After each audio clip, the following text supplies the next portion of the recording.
arrakalak izburua be, indartsua da, eta arrakalatuta dagoen herrialde bat agertzen da kontakizunean. Bai, arrakala handi bat badago bi estatu batuen artean, esanen nukenik, ez?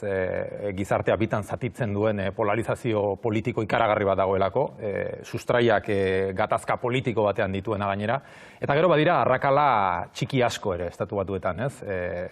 Eta nik han egin ditudan urteetan ikusi izan dudana, eta nire esperientzian bizi izan dudana da, arrazak beti ikaragarrizko garrantzia duela esparru guztietan, ez? Estatu batuetan zatiketa eta ezberdintasun sozialek, ekonomikoek, justizian, poliziaren indarkeria dagokionean, etxebizitza politiketan, denak badu atzean ez dakit nola esan, ez, motxila bat. Eta motxila hori da arrazakeriarena, eta estatu batuetako hasieratik, independentzia lortu zutenetik, hor katramilatuta egon den kontu bat dela arrazakeriarena, eta oraindik ere herrialde hori definitzen duen zerbait dela.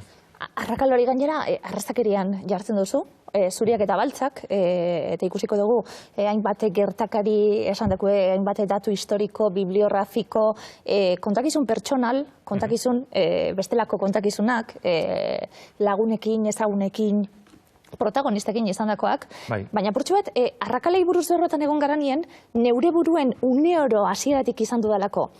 Arrakala zer da? Arraza edo klase soziala? Momentu baten iritsi naizelako esaldi horretara be bai. Agian aberatsek, naiz eta arraza jakin bat izan, ez dutelako molestatzen be bai, baina egiten dago eta horrei buruz be bai. Bai, klase kontu bat bada, ez, zalantzari gabe, ezberdintasun sozial guztiek daukate zer ikusia klasearekin, ez, baina estatu batuetan bada berezitasun bat, ez, estatu batuetako historiak eta ibilbide politikoak gauza bat erakusten digu, eta da gatazka politiko bat konpondu gabe dagoela estatu batuetan. Gatazka hori sortu zen herrialdea sortzearekin batera. Thomas Jefferson, George Washington eta gainerako aita fundatzaileak jauntxo esklabistak ziren, ez? Estatu batuetako ekonomia hasieratik lanesku doako laneskoaren gainean eraiki zen, hau da, esklabutzaren gainean, ez?